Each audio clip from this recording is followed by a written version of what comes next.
معاشرے میں سب سے بہتر آدمی کون ہے؟ میرے بھائیوں، اگر ہم ایک سوال قائم کریں اپنے معاشرے کے لیے کہ ہمارے معاشرے میں بہترین شخص کون ہے، سب سے اچھا آدمی کون ہے، تو ظاہر ہے مختلف افراد کے مختلف جوابات ہوں گے، کیونکہ اللہ تبارک و تعالیٰ نے فطرتیں مختلف بنائی ہیں، مزاج مختلف ہے، تو ہر شخص اپنے مزاج کے اعتبار سے، اپنی سوچ کے اعتبار سے، نقطۂ نظر کے اعتبار سے، اپنی صلاحیت کے اعتبار سے جواب دے گا۔ جو اہل علم ہیں،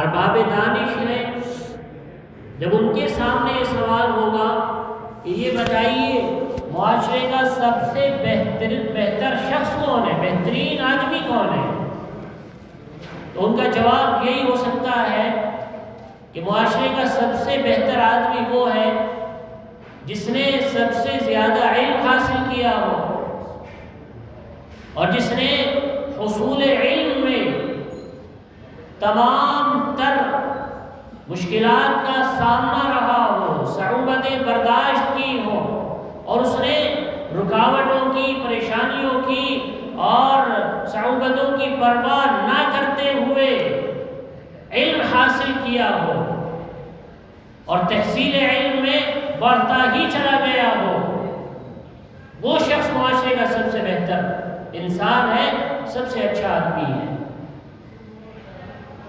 اس کے علاوہ اگر یہی سوال ان لوگوں کے سامنے کیا جائے، ان لوگوں سے کیا جائے جو مادیت کے دیوانے ہیں، اسباب و وسائل کے متوالے ہیں، جب ان کے سامنے یہ سوال آئے گا تو ان کا جواب یہی ہو سکتا ہے کہ معاشرے کا سب سے بہتر آدمی وہ ہے، بہترین شخص وہ ہے جس نے تجارت کی دنیا میں، مالداری کی دنیا میں اپنا نام کر لیا، اس نے اپنے کاروبار کو خوب بڑھا لیا ہو، اپنی آمد کو خوب بڑھا لیا ہو، اس نے اچھا سا مکان بنا لیا ہو، سواری کے لیے اچھی مہنگی گاڑی خرید لی ہو، اور پہننے کے لیے اس کے پاس اچھے اور مہنگے لباس ہوں، اس کے پاس بینک بیلنس بھی ہو، ہر چیز اس کے پاس ہو، وہ آدمی معاشرے کا سب سے بہتر انسان ہے، سب سے اچھا آدمی ہے۔ ان کا جواب یہ ہوگا۔ اور میرے بھائیوں، جن لوگوں کی نظروں میں شہرت سے بڑھ کر کوئی چیز نہیں ہے، ان کا جواب یہ ہو سکتا ہے کہ جس آدمی نے خوب شہرت کما لی ہو، ہر جگہ اس کی تعریفیں کرنے والے موجود ہوں، اس کے سپورٹر موجود ہوں، اور اس نے خوب انعامات حاصل کیے ہوں، خوب تمغے حاصل کیے ہوں، وہ معاشرے کا سب سے بہتر انسان ہے۔ اس نے کوئی بڑا عہدہ حاصل کر لیا ہو جس کی وجہ سے اس کی شہرت ہو گئی ہو، وہ معاشرے کا سب سے بہتر انسان ہے۔ کچھ لوگوں کا جواب یہ بھی ہو سکتا ہے کہ جو عوامی خدمت گزار ہوتے ہیں، سوشل ورکرز، وہ معاشرے کے سب سے اچھے انسان ہیں، کیونکہ وہ لوگ اپنے لیے نہیں جیتے، وہ تو دوسروں کے لیے جیتے ہیں، وہ دوسروں کے لیے جدوجہد کرتے رہتے ہیں، وہ عوام کی خدمت میں لگے رہتے ہیں، وہ معاشرے کے سب سے بہتر انسان ہیں۔ تو میرے بھائیوں، جیسا جس کا مزاج ہوگا، جیسا جس کا نظریہ ہوگا، جیسے جس کے خیالات ہوں گے، جیسی جس کی سوچ ہوگی، اس کا جواب ویسا ہی ہوگا اس سوال کا کہ بہترین شخص معاشرے کا کون ہے؟ لیکن میرے بھائیوں، اس سوال کا سب سے جامع، مستحکم، مضبوط اور مکمل جواب جو ہے وہ ہے جو پیارے آقا صلی اللہ علیہ وسلم نے دیا ہے۔ آپ صلی اللہ علیہ وسلم نے معاشرے کا سب سے بہتر شخص ہونے کا ٹائٹل کس شخص کو دیا ہے؟ وہ اس حدیث میں موجود ہے، خیرکم خیرکم لأہلی وأنا خیرکم لأہلی۔ اس حدیث میں آپ صلی اللہ علیہ وسلم نے بتا دیا ہے کہ بہترین شخص ہونے کا ٹائٹل کس کو دیا جا سکتا ہے، صحیح معنی میں کون اس کا مستحق ہے، وہ اس حدیث میں بتایا گیا ہے۔ آپ صلی اللہ علیہ وسلم نے فرمایا، خیرکم خیرکم لأہلی، تم میں بہترین شخص وہ ہے جو اپنے گھر والوں کے لیے بہتر ہو، خاص طور پر اپنی اہلیہ کے لیے، اپنی بیوی کے لیے، اپنی گھر والی کے لیے اچھا ہو۔ وَأَنَا خَيْرُكُمْ لِأَهْلِي، آپ صلی اللہ علیہ وسلم نے یہ بھی بتا دیا کہ میں تم میں سب سے زیادہ، تم سب سے زیادہ اپنے گھر والوں کے لیے بہتر ہو۔ تو معاشرے کا سب سے بہترین آدمی کون ہو سکتا ہے؟ کس کو بہترین شخص کہا جا سکتا ہے؟ بہت بڑے عالم کو بھی نہیں، بہت بڑے مالدار کو بھی نہیں، بہت بڑے سیاست داں کو بھی نہیں، اور بہت بڑے عوامی خدمت گزار کو بھی نہیں، بہت بڑے ڈاکٹر کو بھی نہیں، بہت بڑے انجینئر کو بھی نہیں، جج کو بھی نہیں، وکیل کو بھی نہیں، بہت زیادہ خوبصورت کو بھی نہیں، بہت زیادہ طاقتور کو بھی نہیں۔ بہترین شخص کس کو کہا جا سکتا ہے؟ اللہ کے رسول صلی اللہ علیہ وسلم نے بتا دیا، خیرکم خیرکم لأہلی، تم میں بہترین شخص وہ ہے جو اپنے گھر والوں کے لیے بہتر ہو، جو اپنی اہلیہ کے لیے بہتر ہو۔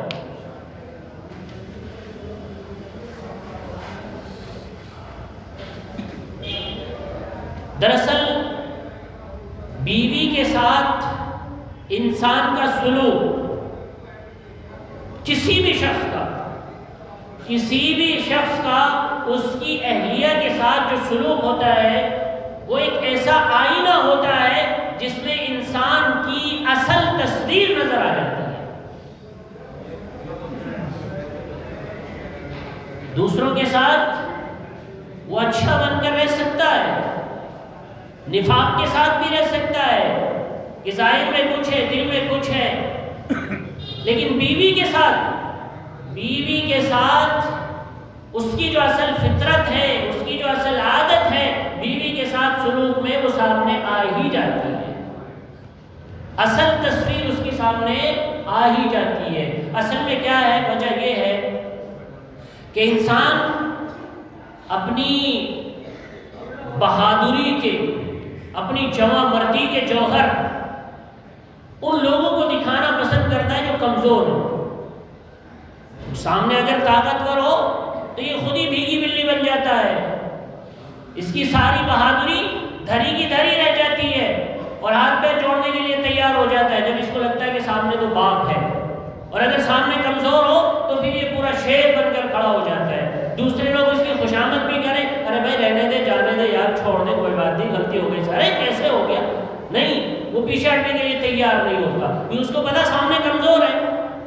تو انسان اپنی جواں مردی کے، اپنی بہادری کے جو جوہر ہے وہ کمزوروں کو دکھانا زیادہ پسند کرتا ہے۔ اور میرے بھائیوں، عورت جو ہوتی ہے، عورت بیوی جو ہوتی ہے، چونکہ ایک عورت ہے اور عورت کا تعلق صنف نازک سے ہے، اس لیے وہ کمزور ہے، بے بس ہے، بے کسی کی تصویر ہے، اس لیے وہاں پر انسان ساری بہادری دکھاتا ہے، ساری جواں مردی دکھاتا ہے۔ اور پھر ایک وجہ یہ بھی ہے کہ وہ اپنے تمام رشتہ داروں کو چھوڑ دیتی ہے، اپنے گھر والوں کو چھوڑ دیتی ہے، اس کے تمام جو حامیین ہوتے ہیں، جو مددگار ہوتے ہیں ان تمام لوگوں سے دور وہ اپنے شوہر کے گھر، اپنی سسرال میں اپنے شوہر اور سسرال والوں کے رحم و کرم پر ہوتی ہے۔ یہی وجہ ہے کہ اگر بیوی سے کوئی معمولی سی کوتاہی ہو جائے تو شوہر کا جو ہے شوہر آگ بگولا ہو جاتا ہے، اس کا پارا آسمان پر ہوتا ہے، آتش غضب بھڑک جاتی ہے۔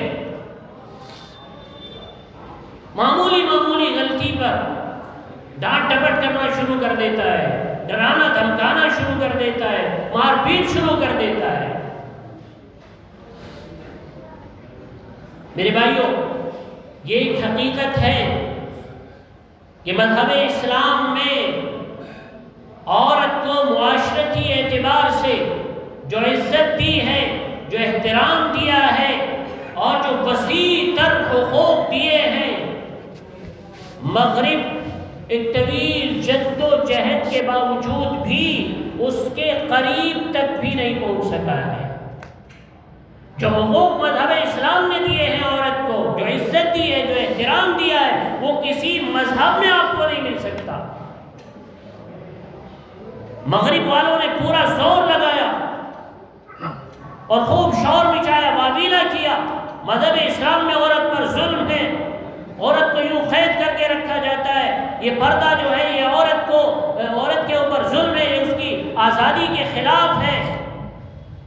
طرح طرح کے پروپیگنڈے، یہ پردہ عورت کی ترقی میں حائل ہے، جب تک پردہ رہے گا عورت ترقی نہیں کر سکتی ہے، عورت آزادی کے ساتھ زندگی نہیں گزار سکتی ہے۔ طرح طرح کی باتیں نکل کر سامنے آتی رہی ہیں اور آ رہی ہیں۔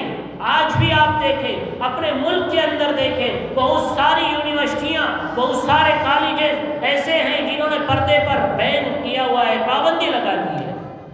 ابھی ایک مسئلہ کرنٹ میں چل رہا ہے کرناٹک کے کسی کالج کا، کسی اسکول کا۔ ایک بچی،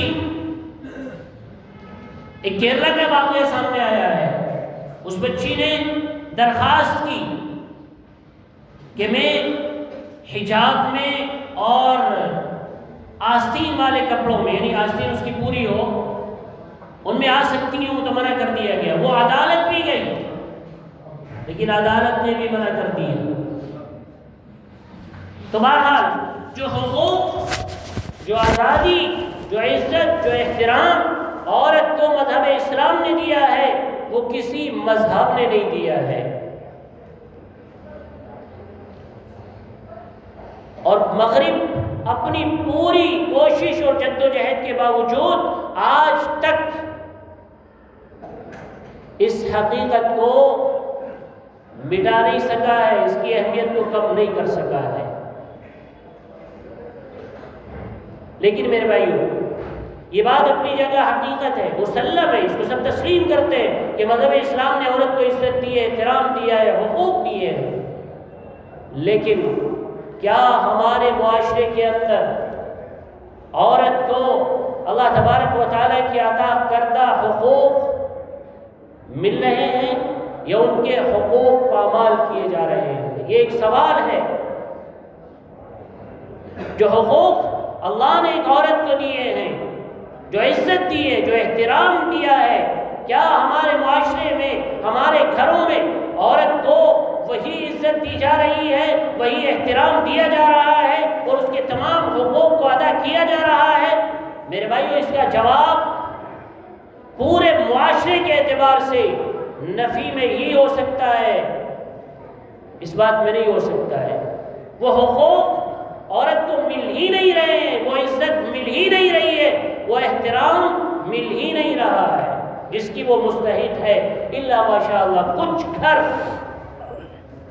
لاکھوں میں کچھ گھر ہو سکتے ہیں جن میں عورت کے ساتھ اچھا سلوک کیا جاتا ہو اور اللہ کے عطا کردہ حقوق اسے مل رہے ہوں اور وہی عزت، وہی احترام اسے مل رہا ہو۔ لاکھوں میں چند گھر ایسے ہو سکتے ہیں، باقی تمام گھروں کے جو حالات ہیں وہ سب ایسے ہی ہیں۔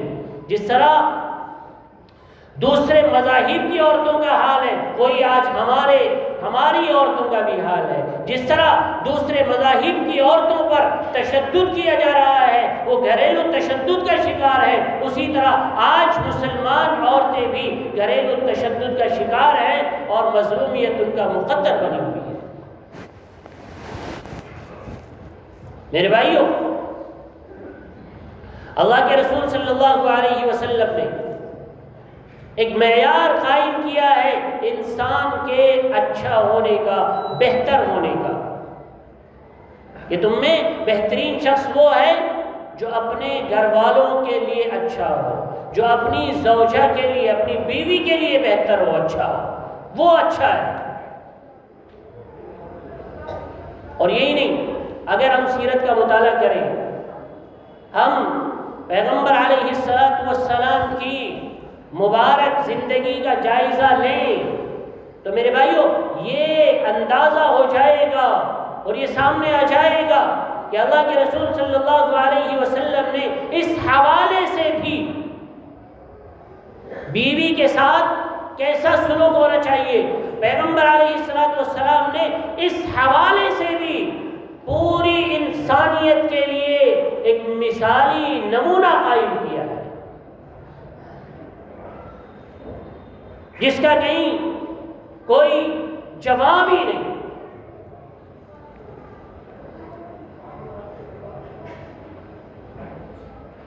اللہ کے رسول صلی اللہ علیہ وسلم یوں تو زندگی کے ہر شعبے کے لیے نمونہ ہے، لیکن جہاں تک اس شعبے کا تعلق ہے، اس شعبے میں بھی آپ صلی اللہ علیہ وسلم کی حیات طیبہ ایک مثالی نمونہ ہے، مثالی نمونہ۔ ہم دیکھیں، سیرت کا مطالعہ کریں اور دیکھیں اللہ کے رسول صلی اللہ علیہ وسلم کا سلوک ازواج مطہرات کے ساتھ کیسا رہا ہے۔ آپ صلی اللہ علیہ وسلم کا سلوک ازواج مطہرات کے ساتھ انتہائی ہمدردانہ اور مشفقانہ رہا۔ آپ ان کا ہر طرح سے خیال بھی رکھتے تھے، ان کے احترام میں، ان کی دلجوئی میں کوئی کسی قسم کی کمی نہیں ہونے دیتے تھے، معمولی باتوں کا خیال رکھا جاتا تھا۔ ایک سفر میں ازواج مطہرات میں سے بعض ازواج مطہرات ساتھ تھی، ایک اونٹ پر سوار تھی، اس اونٹ کو ہانکنے والے غلام نے اس اونٹ کو ذرا تیز چلانے کی کوشش کی تو آپ صلی اللہ علیہ وسلم نے فوراً منع کر دیا، نہیں بھائی اس کو تیز مت چلاؤ، آہستہ چلانے کا حکم دیا۔ کیوں؟ اس پر ازواج مطہرات سوار ہیں، اس کے تیز چلنے کی وجہ سے کہیں ایسا نہ ہو کہ ان میں سے کوئی ڈر جائے یا انہیں کوئی نقصان پہنچ جائے، انہیں کوئی تکلیف پہنچ جائے، اس لیے اس کو تیز چلانے کی کوشش مت کرو، اس کو آرام سے چلنے دو۔ حضرت صفیہ ام المؤمنین، حضرت صفیہ رضی اللہ عنہ ایک سفر میں آپ صلی اللہ علیہ وسلم کے ساتھ تھی۔ سفر کے بعد انہوں نے رونا شروع کر دیا۔ کس بات پر؟ آپ صلی اللہ علیہ وسلم نے پوچھا کیوں رو رہی ہو، کیا بات ہے، کیا مسئلہ ہے؟ تو انہوں نے یہ شکایت کی، شکایت نہیں بلکہ اس بات پر انہوں نے رونا آ گیا، ان کو رونا آ گیا، وہ جس اونٹنی پر سوار تھی وہ تیز نہیں چل رہی تھی، بہت زیادہ سست تھی، بہت زیادہ کمزور تھی اور بہت زیادہ سست رفتاری کے ساتھ چل رہی تھی۔ اس بات پر انہیں رونا آ گیا کہ مجھے ایسی اونٹنی پر سوار کر دیا جو اتنی سست رفتاری کے ساتھ چل رہی تھی، اتنی کمزوری کے ساتھ چل رہی تھی۔ تو آپ صلی اللہ علیہ وسلم ان کے قریب گئے اور اپنے مبارک ہاتھوں سے ان کے آنسو صاف کیے اور ان کی دلجوئی کی، ان کو دلاسا دیا۔ ہم میں سے کوئی ایسا کر سکتا ہے؟ اگر ہم میں سے کسی کی زوجہ، کسی کی بیوی کسی بات پر رونا شروع کر دے تو ہم کیا کہیں گے؟ ارے یہ کیا رونا دھونا لے کر بیٹھ گئے؟ اس کے ساتھ لڑائی اور شروع کر دیں گے کہ تمہارے لیے کیا ہوائی جہاز لے کر آؤ، تیز چلنے والا ہو جاتا ہے سفر میں، کسی بس میں سوار ہوئے، وہ بس بہت لیٹ ہو رہی ہے، بہت ہلکی رفتار میں چل رہی ہے، اگر اہلیہ نے کہہ دیا کہ یہ تو بہت اس کی رفتار بہت کم ہے، اس سے بہت دیر ہو جائے گی، تو شوہر کیا کہے گا؟ اس کا جواب کیا ہو سکتا ہے؟ ہمارے معاشرے کے اعتبار سے، ہمارے مزاج کے اعتبار سے اس کا جواب کیا ہو سکتا ہے؟ کیا ہوائی جہاز لے کر آؤں تیرے لیے؟ آرام سے بیٹھے رہو بس جیسے چلنے دو۔ لیکن آپ صلی اللہ علیہ وسلم ان کے قریب گئے، اپنے مبارک ہاتھوں سے آنسوؤں کو صاف کیا اور ان کو دلاسا دیا۔ آپ صلی اللہ علیہ وسلم ازواج مطہرات کی تعریف میں بھی کبھی کنجوسی نہیں کرتے تھے، خوب دل کھول کر تعریف کیا کرتے تھے، ان سے جو محبت تھی اس کا بھی اظہار فرمایا کرتے تھے اور برملا اظہار فرمایا کرتے تھے۔ آپ صلی اللہ علیہ وسلم نے ایک موقع پر برملا فرمایا کہ مجھے خدیجہ سے بہت ہی شدید محبت ہے، بہت زیادہ محبت ہے مجھے خدیجہ سے۔ حضرت عائشہ رضی اللہ عنہ کے بارے میں فرمایا کہ عائشہ کی فضیلت دوسری تمام عورتوں پر ایسی ہے جیسے سرید کی دوسرے تمام کھانوں پر فضیلت ہے۔ تو تعریف بھی کرتے تھے، محبت کا اظہار بھی کرتے تھے۔ ایک موقع پر آپ صلی اللہ علیہ وسلم کا ایک پڑوسی تھا ایرانی، اس ایرانی پڑوسی نے آپ صلی اللہ علیہ وسلم کی دعوت دی اور اس کا ارادہ تھا آپ صلی اللہ علیہ وسلم کی بہت ہی پسندیدہ ڈش بنانے کا، مرق، یہ ایک خاص قسم کی ڈش ہے۔ تو اس نے دعوت دی، آپ صلی اللہ علیہ وسلم نے اس کی دعوت کو قبول نہیں کیا، معذرت کر لی۔ وجہ اللہ کے رسول صلی اللہ علیہ وسلم ایسا نہیں کر سکتے کہ کوئی دعوت دے اور اس کی دعوت کو قبول نہ کرے، کوئی نہ کوئی وجہ تھی۔ کیا وجہ تھی؟ کیونکہ اس نے آپ صلی اللہ علیہ وسلم کو تنہا آنے کی دعوت دی تھی کہ آپ تنہا تشریف لائے، صرف آپ کی دعوت ہے، یعنی وتھ فیملی دعوت نہیں تھی۔ تو آپ صلی اللہ علیہ وسلم نے منع فرما دیا کہ میں اکیلا دعوت کھانے کے لیے نہیں آ سکتا ہوں۔ اس کے بعد پھر اس پڑوسی نے وتھ فیملی دعوت کی، حضرت عائشہ رضی اللہ عنہ کی بھی دعوت کی۔ آپ صلی اللہ علیہ وسلم نے اس دعوت کو قبول بھی کیا اور تشریف بھی لے گئے۔ یہ محبت تھی، یہ تعلق تھا، یہ سلوک تھا۔ آپ صلی اللہ علیہ وسلم ازواج مطہرات سے اہم امور پر مشورہ بھی کیا کرتے ہیں۔ آج ہمارا حال یہ ہے کہ بیویوں سے کوئی مشورہ نہیں، جو بھی فیصلہ لینا ہے وہ ہمیں لینا ہے، انہوں نے کوئی رائے دی اس کو کوئی ترجیح نہیں، فیصلہ ہم کریں گے، بس بیویوں کا کام تو کیا ہے؟ سننا اور اطاعت کرنا، فرما برداری کرنا۔ جو حکم ہم لاگو کر دیں وہ انہیں ماننا ہی پڑے گا، ان کی نہ رائے لی جائے گی، نہ ان سے مشورہ کیا جائے گا، نہ ان کی رائے کو کوئی اہمیت دی جائے گی، کوئی ترجیح دی جائے گی۔ ہم دیکھیں آپ صلی اللہ علیہ وسلم کا عمل، ازواج مطہرات سے نہ صرف گھریلو امور میں مشورہ کیا جاتا تھا بلکہ امت سے متعلق بعض امور میں بھی ضرورت پڑنے پر مشورہ کیا گیا ہے۔ صلح حدیبیہ کے موقع پر آپ صلی اللہ علیہ وسلم نے صحابہ کرام کو حکم دیا کہ سب بال بھی منڈالیں اور قربانی بھی کر لیں، یعنی احرام کھول دیں۔ لیکن صحابہ کرام کسی وجہ سے بہت زیادہ رنجیدہ تھے، غمزدہ تھے، اس لیے سب کے سب خاموش رہے، کوئی قربانی کرنے کے لیے آگے نہیں بڑھا، کوئی بال منڈانے کے لیے آگے نہیں بڑھا۔ آپ صلی اللہ علیہ وسلم خیمے میں تشریف لے گئے اور حضرت ام سلمہ رضی اللہ عنہ اس سفر میں ساتھ تھی۔ ام سلمہ رضی اللہ عنہ سے مشورہ کیا کیا جائے؟ کوئی بھی تیار نہیں ہے احرام کھولنے کے لیے، قربانی کرنے کے لیے، بال منڈانے کے لیے، کیا کیا جائے؟ تو ام سلمہ رضی اللہ عنہ نے مشورہ دیا کہ آپ ایسا کریں، آپ باہر تشریف لے جائیں اور اپنے بال بھی منڈائیں، اپنی قربانی بھی کریں اور پھر واپس تشریف لے آئیں۔ آپ صلی اللہ علیہ وسلم نے ایسا ہی کیا. آپ باہر تشریف لائے، قربانی کی، بال منڈائے اور پھر واپس تشریف لے گئے. اس کے بعد صحابہ کرام سے کہنا نہیں پڑا، صحابہ کرام خود بخود سارے کے سارے بادل نخواستہ کھڑے ہو گئے اور سب نے قربانی بھی کری اور بال بھی منڈائے. تو اہم بات جو ہے، قابل توجہ بات جو ہے وہ یہ ہے کہ آپ صلی اللہ علیہ وسلم نے اتنے اہم امر پر، ایسا اہم معاملہ، اس میں کس سے مشورہ کیا؟ کس سے کیا؟ اپنی بیوی سے مشورہ کیا، ام سلمہ رضی اللہ عنہ سے مشورہ کیا.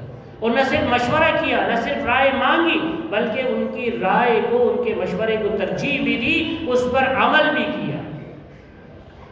تو کم از کم گھریلو معاملات میں ہم اپنی بیویوں سے مشورے تو کیا کریں. ہو سکتا ہے کبھی کبھی ان کی رائے ہم سے بھی بہتر ہو، ان کے ذہن میں کوئی رائے ہم سے اچھی آ جائے. اصل میں کیا ہے، ہمارے دماغ میں بس ایک بات رہتی ہے کہ ہم سمجھدار ہیں، یہ اتنی سمجھدار نہیں ہے، ہم سمجھدار ہیں. اور یہ گھر میں ہی نہیں، بعض لوگوں کو تو یہ بخار ہر جگہ رہتا ہے، یہ دماغی بخار. بعض لوگوں کو یہ دماغی بخار ہر جگہ رہتا ہے، کہیں بھی ہو، وہ کسی بھی معاملے میں ہو، انہیں اس کام کی ABCD بھی معلوم نہ ہو، پھر بھی وہ رائے دیں گے اور یہ بھی چاہیں گے کہ میری ہی رائے پر عمل ہونا چاہیے، میری ہی رائے پر عمل ہونا چاہیے. میں سب سے زیادہ سمجھدار ہوں، مجھ سے زیادہ سمجھدار یہاں کوئی نہیں ہے. میں سب سے زیادہ جانتا ہوں، مجھ سے زیادہ جاننے والا کوئی نہیں ہے. میں سب سے زیادہ تجربے کار ہوں، مجھ سے زیادہ کوئی تجربے کار ہے ہی نہیں. زیادہ تر لوگوں کا حال بتا رہا ہوں آپ کو کہ یہ دماغی بخار، یہ غلط فہمی ان کے ذہن میں گھس گئی ہے کہ تو سب سے زیادہ سمجھدار ہے، اس لیے ہر جگہ ٹانگ اڑانے کی کوشش کرتے ہیں. جس کام کے بارے میں ہمیں معلومات نہ ہو اس میں رائے دینا ہمارے لیے جائز بھی نہیں ہو سکتا ہے کچھ صورتوں میں. کسی کام کے بارے میں ہمیں معلومات نہیں ہے اور میں اس میں رائے دے دوں، میں ٹھیک ہے، میں نے علم دین پڑھا ہے، میں فقہ سے کچھ انسیت رکھتا ہوں، فقہ کے تعلق سے کچھ معلومات رکھتا ہوں، تفسیر کے حوالے سے کچھ معلومات رکھتا ہوں، ٹھیک ہے. اس کے بارے میں اگر مجھ سے سوال کیا جائے اور مجھے معلوم ہو تو میں اس کا جواب دے دوں، بڑی اچھی بات ہے. لیکن اگر کوئی دوسرے کاموں کے بارے میں، کوئی بزنس مین آ جائے مجھ سے مشورہ کرنے کے لیے بزنس کے حوالے سے، تو میرا رائے دینا بہتر نہیں ہے. ہو سکتا ہے میری رائے دینے سے اس کو نقصان ہو جائے. سیدھا سیدھا کہہ دو بھائی اس بارے میں نہیں جانتا. کوئی مکان بنا رہا ہے، وہ تو انجینئر کا کام ہے نا، اس میں انجینئر سے رائے مشورہ کرنے کا کام ہے. وہ آئے عالم کے پاس، امام کے پاس، امام صاحب یہ مکان بنانا ہے، اس کو کیسے کریں، کیا کریں، وہ کریں. بھائی امام صاحب کو یہ کہہ دینا چاہیے بھائی اس کے بارے میں نہیں جانتا ہوں. اگر اس نے امام صاحب سے مشورہ مانگا اور امام صاحب نے کوئی مشورہ دے بھی دیا اور اس سے اس کا نقصان ہو گیا تو اس کے ذمہ دار کون ہوگا؟ امام ہوگا نا. تو جس کام کے بارے میں ہمیں معلومات نہیں ہے اس میں زیادہ رائے مشورہ نہیں دینا چاہیے، اس میں زیادہ ٹانگ اڑانی نہیں چاہیے. اس کے جو ماہرین ہیں ان سے رجوع کرنا چاہیے اور ان کی بات مان لینی چاہیے. تو بہرحال یہ دوسری بات آ گئی، ہمیں اپنے گھر میں بھی یہ نہیں سمجھنا چاہیے کہ بس میں ہی سمجھدار ہوں، نہ میرے بچے سمجھدار ہیں، نہ میری بیوی سمجھدار ہے. نہیں، آپ اگر سمجھدار ہو بھی تب بھی ان سے مشورہ کرو، انہیں بٹھاؤ، ان کی رائے مانگو. بھائی یہ کام کرنے کا ارادہ ہو رہا ہے، یہ کام کرنے جا رہے ہیں، اس میں اپنی اپنی رائے پیش کریں، اپنا اپنا مشورہ کریں، مشورے سے کام کریں. تو ان کی رائے مانگے اور ان کی رائے اگر اچھی ہو تو اس کو اہمیت دینی چاہیے. یہ نہیں کہ یہ بیوی کی رائے ہے یہ مانی نہیں جائے گی، یہ عورت کی رائے ہے یہ مانی نہیں جائے گی. نہیں، ایسا نہیں ہونا چاہیے. اللہ کے رسول صلی اللہ علیہ وسلم نے ازواج مطہرات سے مشورہ کیا بھی اور ان کے مشورے پر، ان کی رائے پر عمل بھی کیا ہے. بہرحال بیویوں کے ساتھ، ازواج کے ساتھ ہمارا جو سلوک ہے وہ اچھا ہونا چاہیے.